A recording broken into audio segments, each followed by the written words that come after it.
No panicking, please. You do not have to memorize these dates, although you should know which cultures and therefore which general periods produced the art we're studying.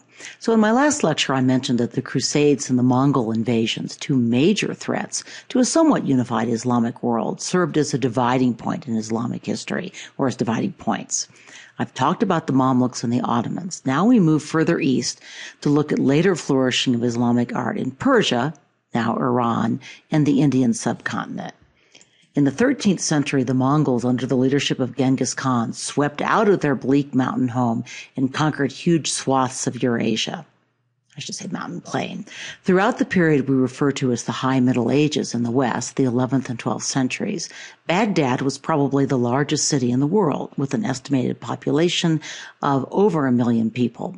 It was the capital of the Abbasid Empire and the greatest center of Islamic learning. The Mongols pretty much wrecked it. This is a 14th century Persian painting of the siege. Note the siege tower and the catapult.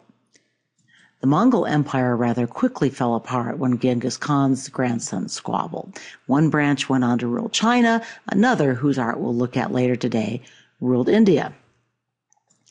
The Mongols who ruled Persia and a swath of Central Asia converted to Islam and actually created some spectacularly beautiful art and architecture, which does not show up in our list of required works. But here are some samples. The miniature painting on the left shows the dedication of a Timurid rug. The Timurid dynasty met defeat at the hands of a new Persian dynasty, the Safavids. The Safavids were Shia Muslims. In 1598, they established their capital at Isfahan, circled here. So let's watch a video clip about Isfahan, which also gives a glimpse of life in the modern-day Shiite Islamic Republic of Iran. Here's the Shah Mosque, built by the Safavid ruler Shah Abbas. Note the vast courtyard and the extraordinarily complex tile work. Isfahan is unusual in that it has two large congregational mosques. This is the newer one, in the square you saw in the video, outside the old commercial center of Isfahan. But this is not our required work. Instead, the College Board chose a mosque with a much longer history. This, too, is a Friday or congregational or Jame mosque. That's what Jame means. And it was built in the city's commercial center. The oldest part of the mosque was built by Abbasid Arabs in the 8th century on top of a Sassanid Zoroastrian fire temple. We've seen this before in Cordoba, right? After a fire, the mosque was rebuilt by the Seljuk Turks who ruled Persia before the Mongols. Is this confusing enough? In the process, the Jame Mosque evolved from an Arab hypostyle mosque modeled on Muhammad's house, we've seen those, to a 4-Iwan plan that reflected the influence of earlier Sasanian architecture. Now, the original term Iwan was actually related to the Apadana, remember the audience hall at Persepolis, and it referred to its openness to the elements on one side. The Sasanians added the innovation of domed Iwans. You see remnants of such an Iwan here. Now, this superb mihrab was added to the Jame Mosque in Isfahan after the Mongol conquest and is one of your required images. I've included a close-up of some of the delicate scroll work, which you'll note contains both arabesques and calligraphy. The tile on the upper right dates from the Timurid period. Just a quick aside about tile. Your reading talked about two kinds of Islamic tile work. On the upper left, you see cut tile. Basically, the patterns are created by cutting pieces of tile and then piecing them together into elaborate geometric patterns. Elaborately painted tiles, often with flower patterns, were much more typical of later Islamic art, especially art from the Ottoman Empire, which is still famous, or Turkey is still famous, for these painted decorative tiles. The southeast Iwan, perhaps the most iconic portion of the Isfahan Jame Mosque, dates from the Seljuk era, but it was remodeled with elaborate tiling by the Safavids. I don't know to what extent, by the way, you have to keep all of this straight, but I do think you're expected to understand that this was a mosque that evolved over a period of time and reflected the artistic changes of each of these periods. Now, this mosque plan isn't one of your required images, but you see the large central courtyard flanked by the Iwans. Note that the prayer halls remain hypostyle, and although this isn't one of your required works, I have included a photo on the left. One of the greatest artifacts from Isfahan actually now resides in the Metropolitan Museum of Art. It's not on our list, but it has shown up on a number of previous AP tests, so it's going to show up on your unit test. Note that the mihrab has 3 different sections of calligraphy, or 3 different kinds. So I've talked about how the Iwan mosque style evolved from ancient Persian traditions. The art of Muslim Persia, under its complicated and confusing series of rulers that I keep throwing at you, also harked back to the legends of ancient Persia. And in doing so, it departed from Islamic distrust of zoomorphic images. Now, again, remember, these are secular works you're going to see, but many of them have some religious content, and they still use animal and human figures.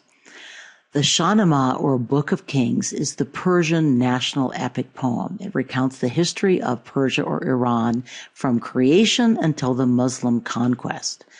It has 50,000 rhyming couplets, which makes it one of the longest epics in world literature. The version of the poem, which was written down in around 1000 CE, or this illustrated version of the poem, was produced under one of the Mongol Khanates. The new Mongol court imported many Chinese works and probably Chinese artists who had a long established tradition of narrative painting, and they also brought a revolutionary technology, which I've talked about before. It was paper. The new rulers encouraged book production, and they developed an interest in historical writings, perhaps to suggest that there was a parallel between themselves and Persia's ancient kings. We've seen this attempt to grab past glory for present legitimacy before. So this scene shows Bahram Gur disguised as an envoy of the Shah of Iran. Bahram Gur made his way to the court of Hind in order to observe the kingdom and its troops. In other words, he was a spy. One evening after a big banquet, Bahram Gur made the mistake of showing what a skilled warrior he was. The king of Hind became suspicious and tried to trick him into revealing his identity. When this attempt to deceive Bahram Gur failed, the king of Hind sent him off to slay a Karg, which was illustrated as a fearsome horned wolf. Does this, by the way, remind you of any other set of legends? Sounds a lot like Hercules to me. At any rate, Bahram Gur killed the wolf with arrows and cut off his head with a sword. Bahram Gur, by the way, became Bahram V, and he figures prominently both in Persian history and in Persian legend. So why do you think the College Board chose this work? And by the way, a lot of my fellow teachers are surprised by this, if chat on the teacher listserv is to be believed. Well, I think the most likely answer is that this cosmopolitan court had trading ties with China and with Europe, and we see influence from both. The resemblance to Chinese landscape painting will be clearer when we get to that, just before Christmas. Bahram Gur, moreover, is wearing a robe made of European fabric. The painting also uses a technique that was beginning to emerge in European painting: atmospheric perspective, where the colors, especially of the sky, become lighter as an object is farther away. So here's a slide that illustrates that. We'll talk about this more when we get to the Renaissance. We don't have any Islamic pottery on our list, but I thought I'd show you this Persian bowl because it features Bahram Gur again, together with a slave girl who was unwise enough to criticize him. If you look below the camel's feet, you will see that she came to a bad end. So here's another page from a different edition of the Shahnameh, produced 200 years later under the Safavids. The story that this painting illustrates comes from the first portion of the Shahnameh, the creation story. It shows the first king, Dayumars, enthroned before his community. His followers are dressed in leopard furs and skins, his sons on the left and his grandson on his right.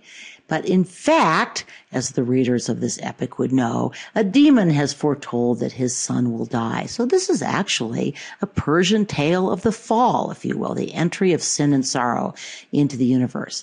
Note that it's set in a kind of paradise where people and animals gather together in peace. It's a Persian version, if you will, of the Garden of Eden. Now, these close-ups give you some sense of the extraordinarily complex and detailed brushwork and the composition of this work. Note the spirits and demons tucked into the pastel rock formations. I think that's very cool. So let's return to our Islamic art and architecture video for a discussion of Persian painting, not these particular works, but a discussion of that painting and how it represented a very different strain in Islamic art. The clip continues on to talk about carpets, which is a good lead into our final Persian work. Ah, these extraordinary carpets. I love them. When my husband and I were in Jerusalem a few years ago, we spent a very fun day in the Muslim quarter hunting for and purchasing a carpet for our living room. Trust me, it was not in this class, not in our budget. This is, in fact, one of a pair of carpets that were first placed in a mosque in Ardabil in northwest Iran. Ardabil is home to the shrine of Sheikh Ardabil, a Sufi leader who trained his followers in Islamic mystic practices, a kind of Islamic Saint Teresa, if you will. One of his descendants founded the Safavid dynasty, and the Safavids promoted the shrine as a place of pilgrimage. So once again, we're seeing a symbol of the union of political and religious power, a way to gain legitimacy by association with religion. At any rate, it was a much visited shrine, and over time the carpets became heavily worn. In 1890, a British carpet broker bought both and used one to restore the other. That's somewhat controversial now. He then resold the restored carpet to Victoria and Albert Museum. You see it exhibited here. Fragments of the others are displayed in a number of different places, including the Getty Museum in Los Angeles. There's an inscription at the bottom that reads, "I have no refuge in the world other than thy threshold. There is no protection for my head other than this door. The work of the slave of the threshold, Maqsad of Kashan in the year 946. By the way, that's 946 according to the Muslim calendar, 1539 in the calendar of the West.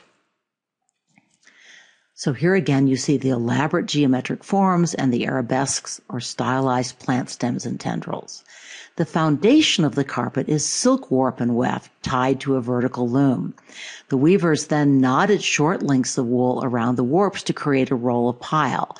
When the whole roll was finished, they inserted 3 rows of weft over it and under the warps to hold the knots in place, and then the pile was packed down with a special comb-like beater. This would be better to show you on video, but I don't have one.